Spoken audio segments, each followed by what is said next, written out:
ഈ വീഡിയോ ശരിക്കും കേരളത്തിലെ പവർ കട്ട് ഒരു വലിയ തലവേദന ആയപ്പോൾ നല്ലൊരു സ്റ്റഡി നടത്തി 2 ആഴ്ച മുമ്പ് റെഡിയാക്കിയതാണ്. ബട്ട് അപ്ലോഡ് ചെയ്യാനായപ്പോ ആണ് മഴയും അത് റിലേറ്റഡ് പ്രശ്നങ്ങളും ഉണ്ടായത്. അതുകൊണ്ട് അപ്ലോഡ് ചെയ്യാതെ വെച്ചു. മഴ പെയ്തപ്പോൾ പവർ കട്ടിനും ഇതിൽ പറയുന്ന പല പ്രശ്നങ്ങൾക്കും താൽക്കാലിക സൊല്യൂഷൻ കിട്ടിയിട്ടുണ്ട്. പക്ഷെ മനസ്സിലാക്കണം, അതൊക്കെ താൽക്കാലികം മാത്രമാണ്. ഈ സ്റ്റഡിയിൽ കിട്ടിയ പല ഫണ്ടമെന്റൽ കാര്യങ്ങളും സർക്കാർ സോൾവ് ചെയ്യുക തന്നെ വേണം. അപ്പോൾ ടൈമിംഗ് കുറച്ച് തെറ്റിയെങ്കിലും ഇത് നമ്മുടെ നാടിനെ അഫക്ട് ചെയ്യുന്ന വളരെ ഇമ്പോർട്ടന്റ് വിഷയമായതുകൊണ്ട് ഇപ്പൊ പോസ്റ്റ് ചെയ്യുക. മുഴുവനായും കാണുക. അപ്പോൾ നമുക്ക് വീഡിയോയിലേക്ക് കടക്കാം. കേരളത്തിൽ ലോഡ് ഷെഡിംഗ് തിരിച്ചു വന്നിരിക്കുന്നു 13 വർഷങ്ങൾക്ക് ശേഷം.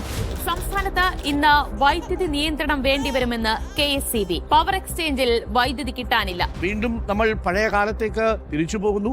കറണ്ടില്ലാത്ത കാലമാണ്. കഴിഞ്ഞ 10 വർഷമായി കുട്ടികൾക്ക് ഈ പവർ കട്ട് എന്താണെന്ന് പോലും അറിയുന്നുണ്ടായിരുന്നില്ല. Artificial intelligence, electric vehicles, digital businesses, hi tech manufacturing, ഇതിനെയൊക്കെ പറ്റി സംസാരിക്കുന്ന 2026 മോഡേൺ ലൈഫിന്റെ ഏറ്റവും ബേസിക് ആയ ആവശ്യമായ ഇലക്ട്രിസിറ്റിക്ക് വേണ്ടി നമ്മൾ സ്ട്രഗിൾ ചെയ്യുകയാണ്.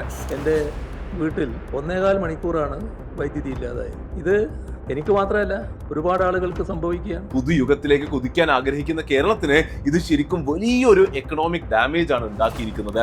അടുത്ത 20 മിനിറ്റിൽ ഞാൻ നിങ്ങൾക്ക് പറഞ്ഞു തരാം ശരിക്കും എന്തുകൊണ്ടാണ് ഇത് സംഭവിക്കുന്നത് എന്നും ഇതിന്റെ സൊല്യൂഷൻ എന്താണെന്നും. As factually and non politically as possible. Let's start.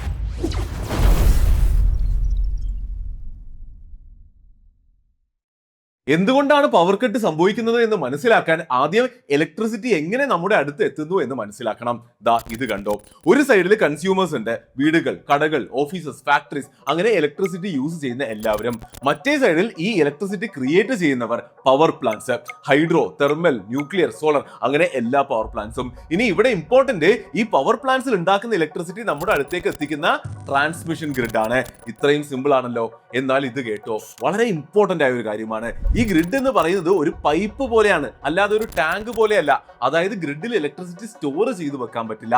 നമ്മൾ ഇപ്പോ ഈ സെക്കൻഡിൽ കൺസ്യൂം ചെയ്യുന്ന ഇലക്ട്രിസിറ്റി എവിടെയോ ഇപ്പോ ഈ സെക്കൻഡിൽ തന്നെ ജനറേറ്റ് ചെയ്യപ്പെടുന്നതാണ്. ആൻഡ് അത് ലൈറ്റിന്റെ സ്പീഡിൽ ഗ്രിഡിലൂടെ നമ്മുടെ അടുത്ത് എത്തുന്നതാണ്. ഇങ്ങനെയാണ് ഇലക്ട്രിസിറ്റിയുടെ സിസ്റ്റം വർക്ക് ചെയ്യുന്നത്. അപ്പൊ ഇത്ര മനസ്സിലായെങ്കിൽ ഇനി ഇലക്ട്രിസിറ്റി മെഷർ ചെയ്യുന്ന യൂണിറ്റ്സ് കൂടി ഒന്ന് മനസ്സിലാക്കണം. അതിനായി ഒരു അയൺ ബോക്സ് നമുക്ക് എടുക്കാം. അതിൽ പവർ എഴുതി വെച്ചിട്ടുള്ളത് കണ്ടിട്ടില്ലേ, 1 കിലോ വാട്ട് എന്നൊക്കെ. ഈ വാട്ട് ആണ് പവറിന്റെ യൂണിറ്റ്. എത്ര വേഗത്തിൽ ഇലക്ട്രിസിറ്റി യൂസ് ചെയ്യുന്നു എന്നാണ് ഇത് കാണിച്ചു തരുന്നത്. വാട്ട് എത്ര കൂടുന്നു അത്രയും കൂടുതൽ ഇലക്ട്രിസിറ്റി ആ ഡിവൈസ് യൂസ് ചെയ്യുമെന്നാണ് അർത്ഥം. 1000 വാട്ട് ആണ് 1 കിലോ വാട്ട്. ഈ 1 കിലോ വാട്ടിന്റെ അയൺ ബോക്സ് 1 മണിക്കൂർ യൂസ് ചെയ്താൽ 1 കിലോ വാട്ട് അവറിന്റെ ഇലക്ട്രിസിറ്റി യൂസ് ചെയ്യപ്പെടും. ശരിയല്ലേ? 1 kilowatt into 1 hour is equal to 1 kilowatt hour. ഈ 1 കിലോ വാട്ട് അവറിനെയാണ് ഇലക്ട്രിസിറ്റി ബില്ലിലൊക്കെ കാണുന്ന 1 യൂണിറ്റ് എന്ന് പറയുന്നത്. അതായത് ഈ കിലോ വാട്ട് അവർ അല്ലെങ്കിൽ യൂണിറ്റ് എന്ന് പറയുന്നത് ശരിക്കും എനർജിയുടെ യൂണിറ്റ് ആണ്. പവർ എത്ര വേഗത്തിൽ ഇലക്ട്രിസിറ്റി യൂസ് ചെയ്യുന്നു എന്നതാണെങ്കിൽ എനർജി ഒരു സമയത്തിനുള്ളിൽ ടോട്ടൽ എത്ര ഇലക്ട്രിസിറ്റി ചിലവാക്കി എന്നതാണ്. ഇനി ഇതൊന്ന് സ്കെയിൽ അപ്പ് ചെയ്താലോ, 1000 അയൺ ബോക്സസ് ഒന്നിച്ചെടുത്താല് അത് 1 മെഗാവാട്ട് പവറായി. 1 MW. പവർ പ്ലാന്റ്സിനെയും സ്റ്റേറ്റിന്റെ മുഴുവൻ ഡിമാൻഡും ഒക്കെ പറയാൻ നമ്മൾ എപ്പോഴും യൂസ് ചെയ്യുന്നത് മെഗാവാട്ട് അല്ലെങ്കിൽ MW ആണ്. എന്നാൽ 1000 അല്ല, 10 ലക്ഷം അയൺ ബോക്സസ് ഒന്നിച്ച് 1 മണിക്കൂർ ഫുള്ള് റൺ ചെയ്താലോ അത് കൺസ്യൂം ചെയ്യുന്ന ഇലക്ട്രിസിറ്റി 1 മില്യൺ യൂണിറ്റ്സ് ആണ്. അതിനെയാണ് 1 MU എന്ന് പറയുന്നത്. കേരളം ഓരോ ദിവസവും 80 മുതൽ 90 MU വരെ മില്യൺ യൂണിറ്റ്സ് വരെ കൺസ്യൂം ചെയ്യുന്നുണ്ട്. ആൻഡ് പീക്ക് സമ്മർ ദിവസങ്ങളിൽ ഇത് 110 മുകളിൽ വരെ പോകും. അപ്പൊ ഇത്രയും മനസ്സിലായി എങ്കിൽ ഇനി എന്തുകൊണ്ടാണ് പവർ കട്ട് സംഭവിക്കുന്നത് എന്ന് വിശദമായി മനസ്സിലാക്കാം. ഈ ഒരു എക്സാമ്പിൾ നോക്കൂ. ഇവിടെ മാക്സിമം സപ്ലൈ കപ്പാസിറ്റി ഉള്ളത് 1000 മെഗാവാട്ട് ആണ്. ഓക്കെ ആണല്ലോ? ഇപ്പൊ കൺസംഷൻ 700 മെഗാവാട്ട് ആണ് ഉള്ളത്. അപ്പോ അത്രമാത്രം ഇലക്ട്രിസിറ്റി പവർ പ്ലാന്റ്സ് ആ ഒരു മൊമെന്റിൽ ജനറേറ്റ് ചെയ്യും. ആൻഡ് അത് ഗ്രിഡ് വഴി കൺസംഷന് പോകും. ഓൾ ഗുഡ് ആണല്ലോ. എന്നാൽ കുറച്ച് കഴിഞ്ഞ് ഡിമാൻഡ് ഒന്ന് കൂടിയാൽ എന്ത് സംഭവിക്കുമെന്ന് നോക്കിയേ. ആൾക്കാർ ലൈറ്റും ഫാനും AC ഒക്കെ ഓൺ ആക്കുന്നു. ഡിമാൻഡ് 700 നിന്ന് 900 മെഗാവാട്ട് ആയി. അപ്പോഴും ഓക്കെയാണ്. കൺട്രോൾ റൂം സിഗ്നൽ കൊടുക്കും, പവർ പ്ലാന്റ്സ് സ്പീഡ് കൂട്ടും, സപ്ലൈ ഇൻസ്റ്റന്റ്ലി കൂടി ഡിമാൻഡ് മാച്ച് ആകും. പക്ഷേ ഡിമാൻഡ് പിന്നെയും കൂടി 1100ലേക്ക് പോയാലോ? സപ്ലൈ മാക്സിമം 1000 അല്ലേ ഉള്ളൂ. അപ്പോൾ ഉള്ള ഒരേ ഒരു ഓപ്ഷൻ ആണ് ചില ഏരിയാസിലേക്ക് സപ്ലൈ കട്ട് ചെയ്യുക. സോ ദാറ്റ് ബാക്കിയുള്ള ഡിമാൻഡ് സപ്ലൈക്ക് കൊടുക്കാൻ പറ്റുന്ന ലിമിറ്റിൽ നിൽക്കും. അതാണ് ലോഡ് ഷെഡിങ്. കുറച്ച് പേർ ഇരുട്ടിലായാലും ബാക്കിയുള്ളവർക്ക് ഇലക്ട്രിസിറ്റി കിട്ടും. അപ്പൊ പവർ കട്ടിന്റെ പിന്നിലെ സയൻസും തിയറിയും ഇപ്പൊ വിശദമായി മനസ്സിലായല്ലോ. Very good. അപ്പൊ ഇപ്പൊ എന്തുകൊണ്ട് ഇങ്ങനെ പവർ കട്ട്സ് നടക്കുന്നു എന്ന് മനസ്സിലാക്കാൻ ഒരു കാര്യം കൂടി പഠിക്കണം. കേരളത്തിന്റെ ഇലക്ട്രിസിറ്റി സപ്ലൈയുടെ ലാൻഡ്സ്കേപ്പ്. ഇന്ത്യയിലെ ഏതൊരു സ്റ്റേറ്റിനും 3 സോഴ്സസിൽ നിന്നാണ് ഇലക്ട്രിസിറ്റി കിട്ടുക. ഒന്ന് ഇന്റേണൽ ജനറേഷൻ, അതായത് സ്റ്റേറ്റിന്റെ ഉള്ളിൽ ജനറേറ്റ് ചെയ്യുന്ന എല്ലാം, സ്റ്റേറ്റ് റൺ ചെയ്യുന്ന പവർ പ്ലാന്റ്സ്, ആൾക്കാരുടെ റൂഫ് ടോപ്പിലെ സോളാർ പാനൽസ്, അങ്ങനെ എല്ലാം. 2 സെൻട്രൽ ഷെയർ, അതായത് ഇന്ത്യയിലെ പല സ്ഥലങ്ങളിലായി central government companies power plants run ചെയ്യുന്നുണ്ട്. NTPCയുടെ കോൾ ആൻഡ് ഗ്യാസ് സ്റ്റേഷൻസ്, MPCILന്റെ ന്യൂക്ലിയർ പ്ലാന്റ്സ്, NLCയുടെ ലിഗ്നൈറ്റ് പ്ലാന്റ്സ്, ഇതൊക്കെ എക്സാമ്പിൾസ് ആണ്. ഒരു സെൻട്രൽ പ്ലാന്റ് അത് നിൽക്കുന്ന സ്റ്റേറ്റിന് മാത്രം സ്വന്തമല്ല, മറിച്ച് ആ റീജിയന് മുഴുവനുള്ളതാണ്. അതിന്റെ ഔട്ട്പുട്ടിന്റെ വലിയൊരു ഭാഗവും ആ റീജിയനിലെ എല്ലാ സ്റ്റേറ്റ്സിനും സെൻട്രൽ ഗവൺമെന്റ് തീരുമാനിക്കുന്ന ഒരു ഫിക്സ്ഡ് പെർസെന്റേജിൽ സ്പ്ലിറ്റ് ചെയ്ത് കൊടുക്കും. പ്ലാന്റ് നിൽക്കുന്ന ഹോസ്റ്റ് സ്റ്റേറ്റിന് കുറച്ച് എക്സ്ട്രാ കിട്ടും. പിന്നെ ഒരു 15% സെന്റർ അവരുടെ സ്വന്തം കയ്യിൽ തന്നെ അൺഅലോക്കേറ്റഡ് ആയി വെക്കും, ഏതെങ്കിലും സ്റ്റേറ്റിന് ക്രൈസിസ് വന്നാൽ അപ്പൊ കൊടുക്കാൻ വേണ്ടി. ഈ പവർ ഫ്രീ അല്ല, ഓരോ സ്റ്റേറ്റും അവരുടെ ഷെയറിന് പേ ചെയ്യണം, സെൻട്രലിന് പൈസ കൊടുക്കണം. അത് മനസ്സിലായെങ്കിൽ ഇനി മൂന്നാമത്തേത് നോക്കാം, power purchases. Power plants run ചെയ്യുന്ന ടാറ്റ, അദാനി, ജിന്ദാൽ പോലുള്ള പ്രൈവറ്റ് കമ്പനീസിൽ നിന്നോ സർപ്ലസ് ഉള്ള മറ്റ് സ്റ്റേറ്റ്സിൽ നിന്നോ പവർ പൈസ കൊടുത്ത് വാങ്ങാം. ഇത് 2 രീതിയിൽ വാങ്ങാം. ഒന്ന് ഡയറക്റ്റ് കോൺട്രാക്ട്സ്, അതായത് നേരിട്ട് സംസാരിച്ച് ഒരു യൂണിറ്റിന്റെ പ്രൈസ് ലോക്ക് ചെയ്ത് വേണ്ട കാലാവധിയുടെ കോൺട്രാക്ട് സൈൻ ചെയ്യാം. ഇനി അതല്ല എങ്കിൽ രണ്ടാമത്തെ മാർഗമുണ്ട്, IEX, ഇന്ത്യൻ എനർജി എക്സ്ചേഞ്ച് പോലത്തെ പവർ എക്സ്ചേഞ്ച് യൂസ് ചെയ്യാം. ലിറ്ററലി ഇലക്ട്രിസിറ്റിക്ക് വേണ്ടിയുള്ള ഒരു സ്റ്റോക്ക് മാർക്കറ്റ് തന്നെയാണിത്. സെല്ലേഴ്സ് സർപ്ലസ് പോസ്റ്റ് ചെയ്യും, ബയേഴ്സ് ബിഡ് ചെയ്യും, ഡിമാൻഡും സപ്ലൈയും അനുസരിച്ച് പ്രൈസ് മാറുകയും ചെയ്യും. അവിടെ നിന്ന് ഷോർട്ട് ടേമിലെ ആവശ്യങ്ങൾക്ക് ഒരു സ്റ്റേറ്റിന് സ്പോട്ടിൽ തന്നെ ഇലക്ട്രിസിറ്റി വാങ്ങാം. ഇങ്ങനെ ഈ 3 സോഴ്സസിൽ നിന്നാണ് ഏതൊരു സ്റ്റേറ്റിനും ഇലക്ട്രിസിറ്റി കിട്ടുന്നത്. അപ്പോൾ ഇത് മനസ്സിലായെങ്കിൽ കേരളത്തിന് എവിടെയൊക്കെ നിന്നാണ് കിട്ടുന്നത് എന്ന് നോക്കാലോ. Internal generation 27%, central share 34% and power purchase 40%. അതായത് വളരെ കുറച്ച് മാത്രമേ കേരളം സ്വയം പ്രൊഡ്യൂസ് ചെയ്യുന്നുള്ളൂ. നിയർലി 70% പുറത്തു നിന്ന് വരുന്നതാണ്. അതിൽ തന്നെ 40% പ്രൈവറ്റ് പർച്ചേസും. അപ്പോൾ ഇത് എന്തുകൊണ്ടാണ് ഇങ്ങനെയെന്ന് മനസ്സിലാക്കാൻ ഇതിലെ ഓരോന്നിന്റെയും ഡീറ്റെയിൽസ് നമുക്ക് നോക്കാം. Number 1, internal generation. കേരളത്തിന് സ്വന്തമായി ഉള്ളത് 2 ടൈപ്സ് ഓഫ് പവർ ജനറേഷൻ മാത്രമാണ്, ഹൈഡ്രോ ആൻഡ് സോളാർ. ഇതിൽ നമ്മുടെ പ്രൈഡ് ആയ ഡാംസ്, ഹൈഡ്രോ പവർ പ്ലാന്റ്സ് പണ്ടേ ഉള്ളതാണ്. സോളാർ ഇപ്പൊ കഴിഞ്ഞ കുറച്ച് വർഷങ്ങളായി കാര്യമായി കൂടി വന്നതാണ്. വെസ്റ്റേൺ ഗാർഡ്സിൽ 30-ൽ കൂടുതൽ dams, total around 2200 megawatt capacity. ഇതാണ് നമുക്ക് ഇപ്പോൾ ഉള്ള ഹൈഡ്രോ പവർ പ്ലാന്റ് കപ്പാസിറ്റി. വളരെ പണ്ട് പണിഞ്ഞതായതുകൊണ്ട് ഓൾമോസ്റ്റ് എല്ലാത്തിന്റെയും ക്യാപിറ്റൽ പെയ്ഡ് ഓഫ് ആണ്. ഓൾസോ ഇതിന്റെ ഫ്യൂവല് ഫ്രീ ആയ മഴ കൂടി ആയതുകൊണ്ട് ഇതാണ് കേരളത്തിന്റെ ഏറ്റവും ചീപ്പസ്റ്റ് പവർ സോഴ്സ്. സോളാറിന്റെ കേസിൽ കേരളത്തിന്റെ സോളാർ മോസ്റ്റ്ലി ഗവൺമെന്റ് പ്ലാന്റ്സ് അല്ല, എന്നാൽ 3 ലക്ഷം വീടുകളുടെ റൂഫ് ടോപ്പിലുള്ള ഗ്രിഡിലേക്ക് കണക്ട് ചെയ്തിട്ടുള്ള സോളാർ പാനൽസ് ആണ്. ഇതിന് രണ്ടിനും അതിൻ്റെതായ സ്ട്രെങ്സ് ഉണ്ട്, പക്ഷെ അതുപോലെ തന്നെ രണ്ടിനും അതിന്റെ വലിയ ഡിസഡ്വാൻറ്റേജസും ഉണ്ട്. ആൻഡ് അതാണ് കേരളം നേരിടുന്ന വലിയ പ്രശ്നവും. അത് മനസ്സിലാക്കാൻ ഈ 2 ഗ്രാഫ്സ് നമ്മളൊന്ന് നോക്കണം. ഈ കാണുന്നത് കേരളത്തിന്റെ installed capacity over the years എങ്ങനെ ഗ്രോ ആയി എന്നതാണ്. ഫ്രം 1961 2002 വരെ സ്റ്റഡി ഗ്രോത്ത് ആയിരുന്നു. കാണാൻ പറ്റുന്നില്ലേ? അത് ഡാം ബിൽഡിംഗ് എറയായിരുന്നു. കേരളത്തിന് സർപ്ലസ് പവർ ഉണ്ടായിരുന്നു, ഒരു കാലം പോലും ഉണ്ടായിരുന്നു. ബട്ട് പിന്നെ നോക്കിയേ, ലൈൻ ഓൾമോസ്റ്റ് ഫ്ലാറ്റ് ആയി പോയി ഫോർ നിയർലി 20 ഇയേഴ്സ്. നമുക്ക് കപ്പാസിറ്റി കൂട്ടാനേ പറ്റിയില്ല.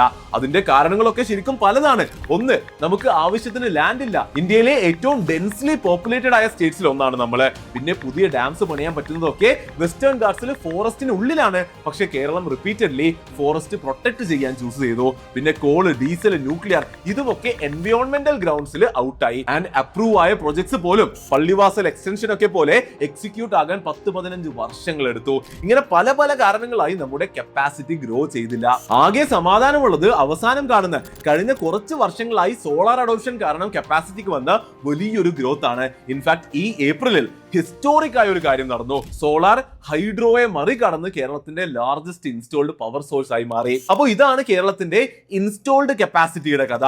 പക്ഷേ ഇനിയാണ് ഞാൻ നേരത്തെ പറഞ്ഞ പ്രശ്നം നമ്മൾ മനസ്സിലാക്കേണ്ടത്. അതിനായി ഈ ഗ്രാഫ് നോക്കിക്കോ. ഈ കാണുന്നത് നമ്മളിപ്പോ കണ്ടത് തന്നെയാണ്. 2007 മുതൽ കേരളത്തിന്റെ ഇൻസ്റ്റോൾഡ് കപ്പാസിറ്റി എങ്ങനെ ഗ്രോ ചെയ്തു എന്ന് ഓൾമോസ്റ്റ് ഡബിൾ ആയിട്ടുണ്ട്. പക്ഷേ ഇത് ആക്ച്വലായി ജനറേറ്റ് ചെയ്ത ഇലക്ട്രിസിറ്റിയോ കണ്ടോ, ഓൾമോസ്റ്റ് എക്സാക്ട്ലി സെയിം തന്നെ. 2007 അറൌണ്ട് 8700 മില്യൺ യൂണിറ്റ്സ്, ഇപ്പോഴും അറൌണ്ട് 9000 മില്യൺ യൂണിറ്റ്സ് മാത്രം. ഇതിനിടയിൽ ഓരോ വർഷവും കയറി ഇറങ്ങി കളിക്കുകയും ചെയ്യുന്നു, ഒരു സ്റ്റഡി ഗ്രോത്തേ കിട്ടിയിട്ടില്ല. ഇതാണ് കേരളത്തിന്റെ ഇന്റേണൽ ജനറേഷന്റെ പ്രത്യേകത. ഇത് എന്തുകൊണ്ടാണ് ഇങ്ങനെയെന്ന് തോന്നുന്നു? ഒന്ന് ആലോചിച്ച് നോക്കിക്കേ. യെസ്, ഞാൻ നേരത്തെ പറഞ്ഞ പോലെ ഹൈഡ്രോക്കും സോളാറിനുമുള്ള വീക്ക്നെസ്സസ് തന്നെയാണ് ഇവിടുത്തെ റീസൺ. ഹൈഡ്രോ പവർ പ്ലാന്റ്സ്, അതായത് നമ്മുടെ ഡാംസ് മഴയുടെ പുറത്ത് ഭയങ്കരമായി ഡിപ്പെൻഡന്റ് ആണ്. നല്ല മഴയുള്ള വർഷങ്ങളിൽ ഇൻസ്റ്റോൾഡ് കപ്പാസിറ്റിയുടെ അടുത്ത് ഇലക്ട്രിസിറ്റി ഉണ്ടാക്കാൻ പറ്റും. പക്ഷെ മഴ കുറവാണെങ്കിൽ ഇലക്ട്രിസിറ്റി ജനറേഷനും കുറയും. സോളാർ ആണെങ്കിൽ പകല് വെയിലുള്ളപ്പോഴാണ് ഇലക്ട്രിസിറ്റി ജനറേറ്റ് ചെയ്യുന്നത്. എന്നാൽ നാട്ടിൽ പീക്ക് ഡിമാൻഡ് വരുന്നത് രാത്രി സൂര്യൻ ഇല്ലാത്തപ്പോ ആണ്. ആ സമയത്ത് സോളാർ ഇലക്ട്രിസിറ്റി ജനറേറ്റ് ചെയ്യാത്തത് കൊണ്ട് അപ്പോൾ ഉള്ള സോളാറിന്റെ ഇൻസ്റ്റോൾഡ് കപ്പാസിറ്റി വെച്ച് ആർക്കും ഒരു ഗുണവുമില്ല. അതായത് കേരളത്തിന്റെ ഓൺ ഇലക്ട്രിസിറ്റി ജനറേഷനെ പറ്റി മനസ്സിലാക്കേണ്ടത് ഇതാണ്. ഇൻസ്റ്റോൾഡ് കപ്പാസിറ്റി ഉണ്ടെങ്കിലും ഒന്ന് മഴയെ ഡിപ്പെൻഡന്റ് ആയതുകൊണ്ട് അൺസർട്ടൻ ആണ്, മറ്റേത് സണ്ണിനെ ഡിപ്പെൻഡന്റ് ആയതുകൊണ്ട് നൈറ്റ് ടൈം പീക്ക് ഡിമാൻഡിൽ യൂസുമില്ല. അപ്പോൾ പറഞ്ഞു വരുന്നത് നമ്മുടെ ഇൻസ്റ്റോൾഡ് കപ്പാസിറ്റിയുടെ വളരെ കുറച്ച് മാത്രമേ യൂസബിൾ ജനറേഷൻ നടക്കുന്നുള്ളൂ. ഇങ്ങനെ ആയതുകൊണ്ടാണ് നമുക്ക് മറ്റ് സോഴ്സസിൽ വളരെ ഡിപ്പെൻഡന്റ് ആകേണ്ടി വന്നത്. അപ്പോൾ നമുക്ക് രണ്ടാമത്തെ സോഴ്സ് നോക്കാം, സെൻട്രൽ ഷെയർ. 10-12 സെൻട്രൽ പവർ സ്റ്റേഷൻസിൽ നിന്ന് കേരളത്തിന് ഷെയർ കിട്ടുന്നുണ്ട്. തെലങ്കാനയിലും ഒഡീഷയിലും NTPC കോൾ പ്ലാന്റ്, കേരളത്തിന്റെ ഉള്ളിൽ തന്നെയുള്ള കായംകുളം NTPC ഗ്യാസ് പ്ലാന്റ്, തമിഴ്നാട്ടിലെ NLC ലിഗ്നൈറ്റ് പ്ലാന്റ്, കൂടംകുളത്തെയും കൽപ്പാക്കത്തെയും ന്യൂക്ലിയർ പ്ലാന്റ്സ്, ഇതൊക്കെ എക്സാമ്പിൾസ് ആണ്. ഇതൊക്കെ ആഡ് ചെയ്താൽ കേരളത്തിന് അറൌണ്ട് 2600 മെഗാവാട്ടിന്റെ സപ്ലൈ സെൻട്രൽ ഷെയറിൽ നിന്ന് കിട്ടുന്നുണ്ട്. ആൻഡ് നല്ല കാര്യം, അതിൽ റഫ്ലി 1700 മെഗാവാട്ട് സ്റ്റഡിയായി day and night round the clock available ആണ് എന്നുള്ളതാണ്. ഹൈഡ്രോവും സോളാറും അല്ലാത്തത് കൊണ്ട് ലിമിറ്റേഷൻസ് കുറവാണ്. ആൻഡ് അതിന്റെ കൂടെ വിലയും കുറവ് തന്നെയാണ്. 2 മുതൽ 4.5 രൂപ വരെ ഒരു യൂണിറ്റിന് വരുന്നുള്ളൂ. ഇതിന്റെ ആകെ ഒരു ഡിസഡ്വാൻറ്റേജ്, ഇത് നമ്മുടെ ഇഷ്ടത്തിനനുസരിച്ച് കൂട്ടാനോ കുറക്കാനോ പറ്റില്ല എന്നതാണ്. സെൻട്രൽ ഗവൺമെന്റ് തരുന്നു, നമ്മൾ വാങ്ങിക്കുന്നു, അത്രയേ ഉള്ളൂ. സോ ഉള്ളത് നല്ലതാണ്, ബട്ട് നമുക്ക് അധികം കൺട്രോൾ ഇല്ല. അപ്പോൾ ഇത് മനസ്സിലായ സ്ഥിതിക്ക് നമുക്ക് മൂന്നാമത്തെ സോഴ്സ് നോക്കാം, പവർ പർച്ചേസസ്. ഇതാണ് ഇന്ന് കേരളത്തിന്റെ ഏറ്റവും വലിയ സോഴ്സ്. ഇതിൽ തന്നെ 3 രീതിയിലാണ് കേരളം പവർ വാങ്ങുന്നത്. ഒന്ന്, ജിൻഡാൽ, മണിക്കരൻ, PTC പോലെയുള്ള പ്രൈവറ്റ് പവർ പ്രൊഡ്യൂസേഴ്സുമായുള്ള long and short term contracts. Long contracts 10-25 വർഷങ്ങളുടെയും ഷോർട്ട് ടേം കോൺട്രാക്ട്സ് കുറച്ച് മാസങ്ങളുടെയുമാണ്. 2, മറ്റ് സ്റ്റേറ്റ്സുമായുള്ള സ്വാപ്പ് ഡീൽസ്. ഇത് ആക്ച്വലി വളരെ ഇൻട്രസ്റ്റിംഗ് ആണ്. പഞ്ചാബ്, മധ്യപ്രദേശ് പോലുള്ള സ്റ്റേറ്റ്സിന് മൺസൂൺ ടൈമിൽ അവരുടെ ഇറിഗേഷൻ പമ്പ്സ് മാക്സിമം യൂസ് ആകുന്നത് കൊണ്ട് കൂടുതൽ ഇലക്ട്രിസിറ്റി ആവശ്യം വരും. സെയിം ടൈമിലാണ് കേരളത്തിന്റെ ഡാംസ് ഓവർഫ്ലോ ആയി നമുക്ക് കൂടുതൽ സപ്ലൈ ഉണ്ടാകുന്നത്. എന്നാൽ സമ്മറിൽ കേരളത്തിന് പവർ ജനറേഷൻ കുറവാണ്, എന്നാൽ ഡിമാൻഡ് കൂടുതലുമാണ്. ഇങ്ങനെ ഒരു സാഹചര്യം ഉള്ളത് കൊണ്ട് ഈ സ്റ്റേറ്റ്സുമായി കേരളത്തിന് ഒരു ബാർട്ടർ പോലെ ഒരു സ്വാപ്പ് ഡീൽ ഉണ്ട്. അതായത് സമ്മറിൽ അവർ കേരളത്തിന് പവർ തരും, ആൻഡ് അതിന് പകരം മൺസൂൺ ആകുമ്പോൾ കേരളം തിരിച്ച് പവർ കൊടുക്കും. അതായത് ഇവിടെ ക്യാഷ് ഇടപാടില്ല, പേയ്മെന്റും റീപേയ്മെന്റും എല്ലാം ഇലക്ട്രിസിറ്റി തന്നെയാണ്. ഇൻട്രസ്റ്റിംഗ് അല്ലേ? അപ്പോൾ ഇങ്ങനെയുള്ള പല സ്വാപ്പ് ഡീൽസ് കേരളത്തിനുണ്ട്. ഇനി മൂന്നാമത്തെയും അവസാനത്തെയും നോക്കാം, ദ പവർ എക്സ്ചേഞ്ച്. KSEB ഓരോ ദിവസവും അടുത്ത ദിവസം വൈകുന്നേരം എത്ര പവർ കുറവ് വരാൻ സാധ്യതയുണ്ട് എന്ന് നോക്കും. എന്നിട്ട് ആ എമൗണ്ടിന് വേണ്ടി എക്സ്ചേഞ്ചിൽ പോയി ബിഡ് ചെയ്യും.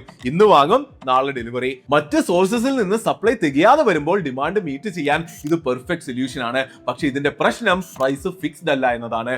ഓവറോൾ മാർക്കറ്റിൽ ഡിമാൻഡ് കൂടുമ്പോൾ വില കൂടും. അപ്പോൾ ഇത് മൂന്നും മനസ്സിലായ സ്ഥിതിക്ക് ഈ 3 കൗണ്ടേഴ്സിലെയും ഒരു യൂണിറ്റ് ഇലക്ട്രിസിറ്റിയുടെ വില ഒന്ന് നോക്കിയേ. Old long term contracts around 4-5 രൂപ, new long term deals around 6 രൂപ, ഷോർട്ട് ടേം കോൺട്രാക്ട്സ് 6 മുതൽ 8 വരെ. ആൻഡ് പവർ എക്സ്ചേഞ്ചിൽ വാങ്ങാൻ പോയാലോ, സ്കേർസിറ്റി ഉള്ള സമയമാണെങ്കിൽ 9 മുതൽ 10 രൂപ വരെയും ചിലപ്പോ 20 രൂപ വരെ പോലും അയക്കാം. പാറ്റേൺ കണ്ടില്ലേ? എത്ര നേരത്തെ എത്ര ലോങ് സമയത്തേക്ക് കമ്മിറ്റ് ചെയ്യുന്നോ അത്ര ചീപ്പും ഷുവറുമായി പവർ കിട്ടും. എത്ര ലേറ്റ് ആകുന്നോ അത്ര കോസ്റ്റ്ലിയും റിസ്കിയും ആകും. അതായത് നന്നായി റണ്ണ് ചെയ്യുന്ന ഒരു സ്റ്റേറ്റ് അവരുടെ കോൺട്രാക്ട്സും സ്വാപ്സും നേരത്തെ തന്നെ ലോക്ക് ചെയ്യും. പിന്നെ എക്സ്ചേഞ്ച് യൂസ് ചെയ്യുന്നത് last minute unexpected extra demand വന്നാൽ അത് മാനേജ് ചെയ്യാൻ മാത്രമായിരിക്കും. അപ്പോൾ ഇത്ര കേട്ടതിൽ നിന്ന് കേരളത്തിന്റെ ഇലക്ട്രിസിറ്റിയുടെ സപ്ലൈയുടെ ലാൻഡ്സ്കേപ്പ് ഫുൾ മനസ്സിലായല്ലോ. ഇങ്ങനെ സെൻട്രൽ ഷെയറും അതിനേക്കാൾ കൂടുതൽ പവർ പർച്ചേസസ് നടത്തി തന്നെയാണ് കേരളം ഇത്ര നാൾ മാനേജ് ചെയ്തത്. ഇത് കാണുമ്പോൾ നിങ്ങൾക്ക് വിശദമായി മനസ്സിലാകും. ഇത് 2007 മുതലുള്ള കേരളത്തിന്റെ ഇലക്ട്രിസിറ്റി കൺസംഷന്റെ ഗ്രാഫാണ്. 2007 15,000 മില്യൺ യൂണിറ്റ്സ്, പിന്നെ എല്ലാ വർഷവും കൂടിയിട്ടേ ഉള്ളൂ, ഇപ്പം 33,000 മുകളിൽ. ആൻഡ് ഈ ഗ്രോത്ത് നാച്ചുറൽ ആണല്ലോ. നാട് വളരുമ്പോൾ കൂടുതൽ വീടുകൾ, കമ്പനികൾ, AC, ബെറ്റർ ലൈഫ് സ്റ്റൈൽ എല്ലാം വരുമല്ലോ. എക്കണോമി വളരുമ്പോൾ ഇലക്ട്രിസിറ്റി കൺസംഷനും എന്തായാലും വളരും, അത് നാച്ചുറൽ ആണ്. സോ ഇത് നല്ലതാണ്. അപ്പൊ ചോദ്യം, ഈ വളരുന്ന കൺസംഷൻ അല്ലെങ്കിൽ ഡിമാൻഡിന് നമ്മൾ ഇലക്ട്രിസിറ്റി എവിടെ നിന്ന് ജനറേറ്റ് ചെയ്തു കൊടുത്തു എന്നതല്ലേ. ഈ കാണുന്നത് നമ്മൾ നേരത്തെ കണ്ടതുപോലെ കേരളം സ്വന്തമായി ജനറേറ്റ് ചെയ്ത ഇലക്ട്രിസിറ്റിയാണ്. 2007-8 കേരളം ടോട്ടൽ കൺസംഷന്റെ 58% സ്വന്തമായി തന്നെ ഉണ്ടാക്കി. അവിടെ നിന്ന് കൺസംഷൻ വളർന്നു, ബട്ട് നമ്മുടെ ഓൺ ജനറേഷൻ വളർന്നില്ല. സോ ആ നമ്പർ ലാസ്റ്റ് ഇയർ 27%. അപ്പോൾ ഇത് രണ്ടും തമ്മിലുള്ള ആ ഗ്യാപ്പ് അത് ഫില്ല് ചെയ്തത് എക്സ്റ്റേണൽ ബൈയിങ് തന്നെയാണ്, including central shares and power purchasers. അതിലും സെൻട്രൽ ഷെയർ അധികം കൂടിയിട്ടില്ല എന്നുള്ളത് കൊണ്ട് പവർ പർച്ചേസേഴ്സ് കാര്യമായി കൂടിയിട്ടുണ്ട് എന്ന് നമുക്ക് മനസ്സിലാകാം. അപ്പൊ പറഞ്ഞു വരുന്നത്, കേരളത്തിന്റെ ഓരോ വർഷവും ഉയർന്നു വരുന്ന ഇലക്ട്രിസിറ്റി ഡിമാൻഡിനെ മീറ്റ് ചെയ്യാൻ കേരളം ചെയ്തത് കൂടുതൽ പവർ പുറത്തു നിന്ന് വാങ്ങുക എന്നതായിരുന്നു. That is today Kerala is fundamentally an electricity buying state. പുറത്തു നിന്ന് വാങ്ങുന്നതിൽ നമ്മൾ വളരെയധികം ഡിപ്പെൻഡന്റ് ആണ്. പലരും ഇതിനെ വിമർശിക്കാറുണ്ട്. വിമർശനം ആവശ്യമാണെങ്കിലും ഇത് മുഴുവനായി മോശമാണെന്നും പറയാൻ പറ്റില്ല. എല്ലാ സ്റ്റേറ്റ്സിനും എല്ലാ രാജ്യങ്ങൾക്കും എല്ലാ റിസോഴ്സസും സ്വന്തമായി ഉണ്ടാകണമെന്നില്ല. പുറത്തുനിന്ന് എപ്പോഴും റിലയബിൾ ആയി വാങ്ങാൻ പറ്റുമെന്നുണ്ടെങ്കിൽ അതും ഓക്കെയാണ്. ഫോർ എക്സാമ്പിൾ നമുക്ക് ഡൽഹി എടുക്കാം. ഡൽഹി നിയർലി മുഴുവനായും ഇലക്ട്രിസിറ്റി പുറത്തു നിന്നാണ് വാങ്ങുന്നത്, എന്നിട്ടും അവിടെ സപ്ലൈ വളരെ റിലയബിൾ ആണ്. ഇൻഫാക്ട് ഇന്ത്യയുടെ കേസിൽ ക്രൂഡ് ഓയിൽ നോക്കൂ, ഇവിടെ ഇല്ലല്ലോ, പുറത്തു നിന്ന് വാങ്ങുന്നതല്ലേ. എന്നാൽ അതേസമയം കുറച്ചുകൂടി സെൽഫ് സഫിഷ്യന്റ് ആയ എക്സാമ്പിൾസും ഉണ്ട്. ഇത് കണ്ടോ, തമിഴ്നാടും കർണാടകയും തെലങ്കാനയും ഒക്കെ കുറച്ചുകൂടി സ്വന്തമായി ഉണ്ടാക്കുന്നുണ്ട്. സ്റ്റിൽ ആരും ഫുള്ളി സെൽഫ് സഫിഷ്യന്റ് അല്ല. നല്ലൊരു ശതമാനം തന്നെ പുറത്തു നിന്ന് അവരും വാങ്ങുന്നുണ്ട്. അതായത് ഒരു സ്റ്റേറ്റ് എപ്പോഴും സെൽഫ് സഫിഷ്യൻസി എന്തായാലും ബിൽഡ് ചെയ്യണം, ഇന്റേണൽ ജനറേഷൻ കൂട്ടാൻ ശ്രമിക്കുക തന്നെ വേണം. എന്നാൽ പ്രാക്ടിക്കലി ഒരു ബൈയിങ് സ്റ്റേറ്റ് ആണ് എങ്കിൽ അതും ഓക്കെയാണ്. ബട്ട് അങ്ങനെയാണെന്ന് അറിഞ്ഞാൽ ചില കാര്യങ്ങൾ വളരെയധികം ഇമ്പോർട്ടന്റ് ആകും. നല്ല ബന്ധങ്ങൾ വേണം, പേപ്പർ വർക്ക്സ് സ്ട്രോങ് ആകണം, long term and short term contracts വേണം, കയ്യിൽ നല്ല പൈസ വേണം, ടൈമിൽ റിന്യൂ ചെയ്യണം, എക്സെട്ര. ഒരു ബയ്യറിന്റെ സെക്യൂരിറ്റി ഇതൊക്കെയാണ്. അപ്പോൾ ഇതുകൂടി മനസ്സിലായി എങ്കിൽ എന്തുകൊണ്ടാണ് ഇപ്പോൾ ഇവിടെ ലോഡ് ഷെഡിംഗ് നടക്കുന്നത് എന്ന് ഇനി നിങ്ങൾക്ക് വിശദമായി മനസ്സിലാകും. സിമ്പിൾ ആയി പറഞ്ഞാൽ ഡിമാൻഡ് കുറെ കൂടി, സപ്ലൈക്ക് അത്ര കൊടുക്കാൻ പറ്റിയില്ല, സോ ലോഡ് ഷെഡിംഗ് ഏർപ്പെടുത്തി. പക്ഷെ ഇത്രയും കാര്യങ്ങൾ വിശദമായി മനസ്സിലാക്കിയ നിങ്ങൾക്ക് വിശദമായി തന്നെ ഞാൻ പറഞ്ഞു തരാം. ഏറ്റവും ആദ്യം മനസ്സിലാക്കേണ്ടത് ഈ സമ്മറിൽ ഡിമാൻഡ് വിചാരിച്ചതിലും കൂടി എന്നുള്ളതാണ്. എൽനീനോ ആയിട്ട് വളരെയധികം ചൂട് കൂടിയ ഒരു സമ്മർ ആയിരുന്നു ഇത്. രാത്രി കാലങ്ങളിൽ ഫാൻ എന്തായാലും ഉണ്ട്, അതിന്റെ കൂടെ AC-യുടെ ഉപയോഗവും കൂടി. ഏപ്രിൽ 23 രാത്രി 10:00 കേരളത്തിന്റെ കൺസംഷൻ 6135 മെഗാവാട്ട് ടച്ച് ചെയ്തു. കേരളത്തിന്റെ ഹിസ്റ്ററിയിലെ ഏറ്റവും ഹയസ്റ്റ് ഡിമാൻഡ്. ഓവറോൾ സമ്മർ നോക്കുകയാണെങ്കിൽ ആവറേജ് ഡിമാൻഡ് നിയർലി 5000 മെഗാവാട്ട് ആയിരുന്നു. ആൻഡ് KSEB എസ്റ്റിമേറ്റ് ചെയ്തത് വെറും 4100 മെഗാവാട്ട് മാത്രമാണ്. അപ്പോൾ സിമ്പിൾ ആയി പറഞ്ഞാൽ ഡിമാൻഡ് എസ്റ്റിമേറ്റിനേക്കാൾ കാര്യമായി കൂടി. ഒരു പ്ലാനിംഗ് പാളിച്ച അവിടെ തന്നെ സംഭവിച്ചു. അപ്പോൾ അങ്ങനെ ഡിമാൻഡ് കൂടിയപ്പോൾ സപ്ലൈക്ക് എന്ത് സംഭവിച്ചു എന്ന് നോക്കാം. ഇതുവരെ പഠിച്ചത് വെച്ചിട്ട് സപ്ലൈ കൂടുതൽ അറേഞ്ച് ചെയ്ത് ഡിമാൻഡ് മീറ്റ് ചെയ്യിക്കേണ്ടതല്ലേ. അപ്പോൾ ഇനി അത് വിശദമായി നോക്കാം. ആദ്യം ഇന്റേണൽ ജനറേഷൻ നോക്കാം. കൂനിന്മേൽ കുരു എന്ന പോലെ എൽനീനോ കാരണം മഴ കുറഞ്ഞത് ഹൈഡ്രോ പവർ പ്ലാന്റ്സിനെയും പ്രതികൂലമായി ബാധിച്ചു. ജൂലൈ ആയപ്പോഴേക്കും കേരളത്തിന്റെ റിസർവോയർസിൽ വെറും 21% കപ്പാസിറ്റി മാത്രമേ ഉണ്ടായിരുന്നുള്ളൂ. ലാസ്റ്റ് ഇയർ സെയിം ടൈം 59% ഡാംസിൽ നിന്ന് സേഫ്ലി അറൌണ്ട് 1200 മെഗാവാട്ട് മാത്രമേ കിട്ടുന്നുള്ളൂ. ആൻഡ് സോളാറിന്റെ കാര്യം പറയണ്ടല്ലോ, രാത്രിയാണ് നമ്മുടെ പീക്ക് ഡിമാൻഡ്. അപ്പൊ എന്തായാലും സോളാർ കൊണ്ട് ഒരു കാര്യവുമില്ല. ഇനി സെൻട്രൽ ഷെയറിന്റെ കാര്യവും എടുത്ത് പറയണ്ടല്ലോ, അവിടുന്ന് കിട്ടാനുള്ളത് എല്ലാം സ്റ്റഡിയായി തന്നെ കിട്ടിക്കൊണ്ടിരുന്നു. അപ്പോൾ എല്ലാം ഡിപ്പെൻഡ് ചെയ്തത് എക്സ്റ്റേണൽ പവർ പർച്ചേസിലാണ്. കഴിഞ്ഞ വർഷങ്ങളിൽ ചെയ്തതുപോലെ കൂടുതൽ പുറത്തു നിന്ന് വാങ്ങിച്ചായിരുന്നു കേരളം ഇത്തവണ മാനേജ് ചെയ്യേണ്ടിയിരുന്നത്. ബട്ട് അൺഫോർച്ചുനേറ്റ്ലി ഇത്തവണ അത് നടന്നില്ല. Because of 3 main reasons. Reason 1, ആവശ്യത്തിന് ലോങ് ടേം കോൺട്രാക്ട്സ് ഉണ്ടായില്ല. കേരളത്തിന്റെ ഒരു മെയിൻ ലോങ് ടേം കോൺട്രാക്ട് 2014 25 വർഷത്തേക്ക് യൂണിറ്റിന് ഏകദേശം 4.3 രൂപക്ക് സൈൻ ചെയ്ത 465 മെഗാവാട്ടിന്റെ ഒരു കോൺട്രാക്ട് ആയിരുന്നു. എന്നാൽ 2023 അതിന്റെ ടെൻഡറിൽ പ്രൊസീജറൽ വയലേഷൻസ് ഉണ്ടായിരുന്നു എന്ന് കാണിച്ച് റെഗുലേറ്റർ അത് ക്യാൻസൽ ചെയ്തു. അത് കേരളത്തിന്റെ ഇലക്ട്രിസിറ്റി സപ്ലൈക്ക് വലിയൊരു അടിയായിരുന്നു. കഴിഞ്ഞ വർഷങ്ങൾ മറ്റ് ഷോർട്ട് ടേം കോൺട്രാക്ട്സിലൂടെ കൂടിയ വിലക്ക് ഇലക്ട്രിസിറ്റി വാങ്ങിയത് കൊണ്ടും അധികം ഡിമാൻഡ് കൂടാനത് കൊണ്ടും ഒക്കെ അങ്ങ് കടന്നുപോയി. എന്നാലും KSEB-യുടെ എസ്റ്റിമേറ്റ് പറയുന്നത് 2100 കോടി രൂപയുടെ ഡാമേജ് ആ ഒരു ലോങ് ടേം കോൺട്രാക്ടിന്റെ ക്യാൻസലേഷനിലൂടെ സംഭവിച്ചു എന്നാണ്. എന്തായാലും കോൺട്രാക്ട് പോയതിന്റെ റിയൽ ഇമ്പാക്ട് ഈ വർഷമാണ് സാധാരണക്കാർ അറിഞ്ഞത്. ഈ 465 മെഗാവാട്ട് ശരിക്കും വളരെ സിഗ്നിഫിക്കന്റ് ആണ്. ഈ സമ്മറിൽ രാത്രിയിലെ ഷോർട്ട് ഫോളിന്റെ റേഞ്ച് 300 to 700 മെഗാവാട്ട് ആയിരുന്നു. അപ്പോൾ ഈ കോൺട്രാക്ട് ഉണ്ടായിരുന്നെങ്കിൽ ഒരു വലിയ പരിധി വരെ നമുക്ക് മാനേജ് ചെയ്യാൻ പറ്റിയേനെ. എന്തായാലും ഇതിന്റെ പേരിൽ കുറെ പൊളിറ്റിക്കൽ ചർച്ചകളും ബഹളങ്ങളും ഒക്കെ നടക്കുന്നുണ്ട്. പാർട്ടികൾ പരസ്പരം കുറ്റപ്പെടുത്തുന്നുമുണ്ട്. ഞാൻ അതിലേക്ക് ഒന്നും പോകുന്നില്ല. റെഗുലേറ്ററും കോടതിയും പറഞ്ഞത് മാത്രമേ ഞാൻ ഇവിടെ പറയുന്നുള്ളൂ. അത് പ്രകാരം എന്തായാലും ഒരു ഗവൺമെന്റ് ഡിഫെക്ട്സ് ഉള്ള ഒരു കോൺട്രാക്ട് സൈൻ ചെയ്തു. മറ്റൊരു ഗവൺമെന്റ് 10 വർഷങ്ങൾ അത് ഫിക്സ് ചെയ്യാതെയും ബെറ്റർ സൊല്യൂഷൻ കണ്ടുപിടിക്കാതെയും ഇരുന്നു. എന്തായാലും ബാഡ് പ്ലാനിങ്ങും ഗവർണൻസും തന്നെയാണ് ഇതിന് റീസൺ ആയിരിക്കുന്നത്. ഇനി റീസൺ 2 നോക്കാം. സ്വാപ്പ് ഡീൽസ് ഈ സമയത്ത് തന്നെ തീർന്നു ആൻഡ് പുതിയത് കിട്ടിയില്ല. ഏപ്രിൽ 21 പഞ്ചാബും മധ്യപ്രദേശുമായിട്ടുണ്ടായ സ്വാപ്സ് ഷെഡ്യൂൾ പോലെ തീർന്നു. പക്ഷേ അതിനുശേഷം പുതിയ സ്വാപ്സ് ഒന്നും നമുക്ക് സൈൻ ചെയ്യാൻ പറ്റിയില്ല. KCBയുടെ സ്മോളർ ഡിമാൻഡ് എസ്റ്റിമേറ്റ്സും എൽനീനോ ടൈമിൽ ആർക്കും സർപ്ലസ് ഇല്ലാത്തതും റീസൺ ആയിരിക്കാം. ആൻഡ് ടൈമിംഗും പ്രശ്നമായി. റിന്യൂവൽസ് വന്നത് ഇലക്ഷൻ റിസൾട്ടിന്റെയും പവർ ട്രാൻസ്ഫറിന്റെയും എക്സാക്ട് വീക്കിലാണ്. ആൻഡ് ഇതിന്റെ കൂടെ ജൂൺ 15 ഇപ്പൊ പറഞ്ഞ ആ സ്വാപ്പ് ഡീലിന്റെ റീപേയ്മെന്റ് വിൻഡോയും തുറന്നു. അതായത് പഴയ സ്വാപ്പ് ഡീൽ പ്രകാരം കേരളം ഇതുവരെ ബോറോ ചെയ്ത് കൺസ്യൂം ചെയ്ത പവർ തിരിച്ചു കൊടുക്കാൻ സമയമായി. എന്ന് വെച്ചാൽ ഇപ്പോൾ നമ്മൾ ഇവിടെ ആവശ്യത്തിന് പവർ ഇല്ലാതെ കഷ്ടപ്പെടുമ്പോൾ പോലും പുറത്തേക്ക് പവർ നമ്മൾ കൊടുത്തുകൊണ്ടിരിക്കുകയാണ് ആ സ്വാപ്പിന് അന്ന് വാങ്ങിച്ചതിന് പകരമായിട്ട്. മോശം പ്ലാനിങ്ങിന്റെ കൂടെ എൻവയോൺമെന്റൽ ഫാക്ടേഴ്സ് കൂടി വന്നതുകൊണ്ടാണ് ഇത് സംഭവിച്ചത്. അപ്പോൾ ഇനി നമുക്ക് റീസൺ 3 നോക്കാം. ഓവറോൾ സപ്ലൈ തന്നെ ലിമിറ്റഡ് ആൻഡ് എക്സ്പെൻസീവ് ആയി. അതായത് ഇത്രയും പഠിച്ച നിങ്ങൾ വിചാരിക്കും എന്തൊക്കെയായാലും പവർ പർച്ചേസ് വഴി ഇലക്ട്രിസിറ്റി വാങ്ങിച്ചാൽ സൊല്യൂഷൻ ആകുമല്ലോ എന്ന്. ബട്ട് അവിടെയും പ്രശ്നങ്ങൾ ഉണ്ടായി. എൽനീനോ കാരണം എല്ലാ സ്റ്റേറ്റ്സിലും ഡിമാൻഡ് കൂടിയത് കൊണ്ട് ഓവറോൾ സപ്ലൈ ടൈറ്റ് ആയി. ഈസിലി എക്കണോമിക്കലി വാങ്ങാൻ പറ്റാതെയായി. ഒരു എസ്കേപ്പ് മാത്രമേ ഉണ്ടായിരുന്നുള്ളൂ, വീക്സ് ഇൻ അഡ്വാൻസ് ബുക്ക് ചെയ്യുക. KCB റെഗുലേറ്റർ KCRCയോട് പെർമിഷൻ ചോദിച്ചു. പക്ഷെ വില വളരെ കൂടുതലായതുകൊണ്ട് റെഗുലേറ്റർ അതിനോട് നോ പറഞ്ഞു. അപ്പോൾ ഇത്രയും കേട്ടതിൽ നിന്ന് മനസ്സിലാക്കേണ്ടത് വിചാരിച്ചതിലും കൂടുതൽ ഡിമാൻഡ് കൂടിയപ്പോൾ എഫിഷ്യന്റ് ആയി സപ്ലൈ കൊടുക്കാൻ ഈ പറഞ്ഞ കാരണങ്ങൾ കൊണ്ട് ഗവൺമെന്റിന് പറ്റിയില്ല. ആരുടെയും കൺട്രോളിലല്ലാത്ത എൽനീനോ പോലെയും മോശം മഴക്കാലം പോലെയുമുള്ള റീസൺസ് ഉണ്ടായിട്ടുണ്ട്. എന്നാലും ഇത്രയും കേട്ട് നിങ്ങൾക്ക് എന്തായാലും ഇതും മനസ്സിലായി കാണുമല്ലോ. ഗവൺമെന്റുകളുടെ പ്ലാനിങ്ങിന്റെ ഭാഗത്തും വളരെ വലിയ വീഴ്ച എന്തായാലും സംഭവിച്ചിട്ടുണ്ട്. അപ്പോൾ ഇതൊക്കെ കാരണമാണ് ഇപ്പോ പവർ കട്ട് സംഭവിക്കുന്നത്. ഇപ്പോ എല്ലാം വിശദമായി മനസ്സിലായില്ലേ? അങ്ങനെയാണെങ്കിൽ എന്താണ് ഇതിന്റെ സൊല്യൂഷൻ എന്ന് കൂടി നമുക്ക് ഡിസ്കസ് ചെയ്യാം.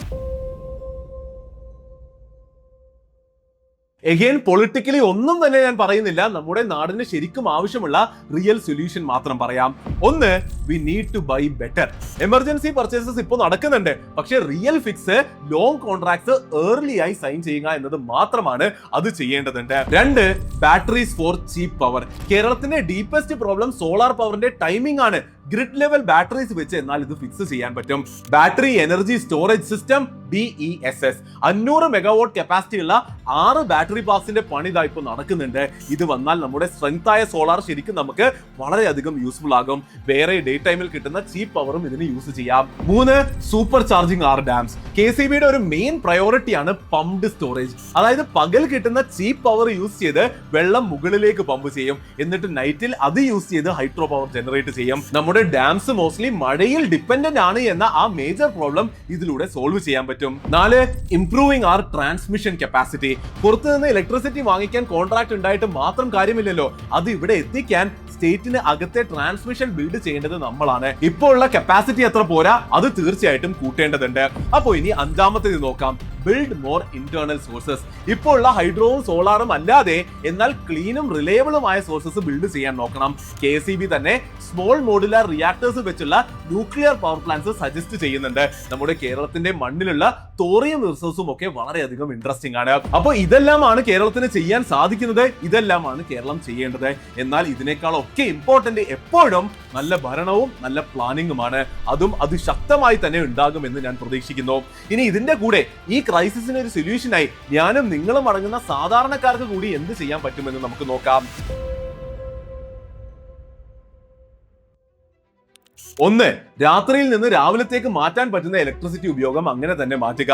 Washing machine, ironing, water pump ഇങ്ങനെ പറ്റുന്നതെല്ലാം പകൽ തന്നെ യൂസ് ചെയ്യുക. ഇത് പ്രൊമോട്ട് ചെയ്യാൻ 250 യൂണിറ്റ്സിന് താഴെ യൂസ് ചെയ്യുന്ന വീടുകൾക്ക് ഡേ ടൈം യൂസിന്റെ 10% ഡിസ്കൗണ്ട് ഗവൺമെന്റ് തരുന്നുണ്ട്. 2, പവർ കൺസംഷൻ കുറയ്ക്കാനുള്ള മാർഗങ്ങൾ നോക്കുക. ഏറ്റവും കൂടുതൽ പവർ കൺസംഷൻ നടക്കുന്നത് കൂളിംഗിനാണ്. അവിടെ കുറച്ച് കാര്യങ്ങൾ ചെയ്താൽ തന്നെ കാര്യങ്ങൾ വളരെയധികം ബെറ്റർ ആക്കാൻ പറ്റും. ഫാൻസ് BLDC യൂസ് ചെയ്യുക. AC ഓരോ ഡിഗ്രി കൂട്ടുമ്പോഴും 5% പവർ സേവ് ചെയ്യാൻ പറ്റും. അപ്പോൾ ഒരു 24 to 26 ഡിഗ്രീസിൽ യൂസ് ചെയ്താൽ തന്നെ കുറെ അധികം പവർ സേവിങ്സ് നടക്കും. അതിന്റെ കൂടെ ഹയർ സ്റ്റാർ റേറ്റിംഗ് ഉള്ള AC-യും അപ്ലയൻസസും യൂസ് ചെയ്യുക. അപ്പോൾ ഇങ്ങനെയൊക്കെ നമ്മൾ കൂടി ചെയ്താൽ നമ്മുടെ കേരളത്തെ വലിയൊരു ക്രൈസിസിലേക്ക് പോകാതെ നമുക്ക് രക്ഷിക്കാം. കാരണം ദ ഫിയർ ഇസ് റിയൽ. KSEBയുടെ ഫയലിംഗ്സ് പറയുന്നത് റെസ്ട്രിക്ഷൻസ് ഇനിയും തുടരാമെന്നാണ്. ഡാംസിൽ സ്റ്റിൽ 1/5 കപ്പാസിറ്റി മാത്രമേ ഉള്ളൂ. നെക്സ്റ്റ് സമ്മർ എങ്ങനെയാകും എന്നത് പലതിനെയും ഡിപ്പെൻഡ് ചെയ്യും. കോൺട്രാക്ട് സൈൻ ചെയ്യുമോ, ബാറ്ററീസ് ടൈമിൽ വരുമോ, മഴ കിട്ടുമോ, ഇതൊക്കെ ഇമ്പോർട്ടന്റ് ആണ്. അപ്പോ we need to be prepared for difficult times. എന്തായാലും ഇത്രയും കേട്ട് ഇതുവരെ നിന്നതിന് വളരെയധികം നന്ദിയുണ്ട്. കാര്യങ്ങൾ വളരെ വ്യക്തമായി മനസ്സിലായി എന്ന് ഞാൻ പ്രതീക്ഷിക്കുന്നു. ഇനി നമ്മൾ ആക്ഷൻ എടുക്കണം. ചുരുക്കി പറഞ്ഞാൽ failed monsoon, national shortage, unsigned contracts, ഇതൊക്കെയായിരുന്നു പ്രശ്നങ്ങൾ. എന്നാൽ സൊല്യൂഷൻ ഇപ്പോൾ നമ്മുടെ മുൻപിലുണ്ട്. അപ്പോൾ അടുത്ത തവണ കറണ്ട് പോകുമ്പോൾ ഈ അറിവിന്റെ വെളിച്ചം നിങ്ങളുടെ കൂടെ ഉണ്ടാകും. അതിശക്തം